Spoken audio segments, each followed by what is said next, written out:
घरातल्या काही वस्तू किंवा सवयी अशा असतात की दीर्घकाळ संपर्कात राहिल्यास कर्करोगाचा धोका वाढू शकतो.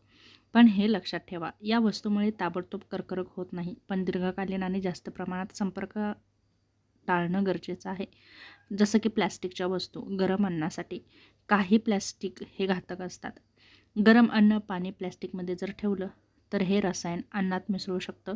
यामुळे हार्मोनल असंतुलन होतं आणि कर्करोगाचा धोका वाढू शकतो. यासाठी तुम्ही काच किंवा स्टीलची भांडी वापरू शकता. दुसरं महत्त्वाचं म्हणजे सौंदर्य प्रसाधने आणि केमिकल्स. काही क्रीम, शॅम्पू यामध्ये केमिकल्स असतात आणि ही आपल्या त्वचेसाठी हानिकारक असतात. त्याचा जर तुम्ही दीर्घकाळ वापर केला तर त्याचे आपल्या त्वचेवरती परिणाम होतात. हार्मोन्सशी संबंधित कर्करोगाचा धोका नक्कीच वाढू शकतो. त्यामुळे नैसर्गिक उत्पादने वापरा. त्याचप्रमाणे मच्छर मारण्याचे कॉईल किंवा स्प्रे यामध्ये हानिकारक धूर आणि केमिकल्स असतात. घरात बंद जागेत वापरलं तर श्वसनाच्या समस्या निर्माण होतात आणि दीर्घकाळातच कर्करोगाचा धोका वाढतो. यासाठी खिडक्या उघड्या ठेवा किंवा नैसर्गिक उपाय वापरा. त्याचप्रमाणे क्लिनिंग प्रोडक्ट्स जसं की फिनाईल, ब्लीच यामध्येही केमिकल्स असतात आणि ही श्वासाद्वारे आपल्या शरीरामध्ये गेले तर आपल्याला धोका वाढू शकतो.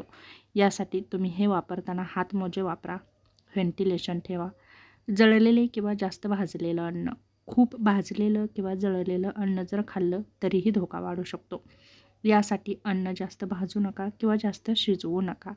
त्याचप्रमाणे तंबाखू किंवा धूम्रपान करणारे जर तुमच्या घरामध्ये कोणी असेल तरीही धोका वाढू शकतो. फुफ्फुस, तोंड, घसा कर्करोगाचा नक्कीच धोका होऊ शकतो. म्हणून घर पूर्णपणे स्मोक फ्री ठेवा. घरातील ज्या जुन्या वस्तू आहेत जसं की छत, भिंती, पाईप्स यामध्ये जर धूळ साठली असेल आणि ती जर आपल्या श्वासाद्वारे फुफ्फुसामध्ये गेली तर आपल्याला फुफ्फुसाचा कर्करोग होऊ शकतो. त्याचप्रमाणे घरातील प्रदूषण, धूर, अगरबत्ती, धूप जास्त श्वास घेतला तरीही त्याचा फुफ्फुसावरती परिणाम होतो. म्हणून घरात हवा खेळती ठेवा. एकच वस्तू कर्करोगाचं कारण नसतं. सततचा संपर्क आणि काही महत्त्वाच्या सवयी असतात.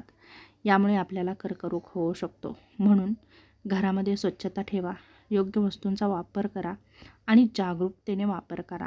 जर हे केलं तर नक्कीच त्याचा धोका कमी करता येतो.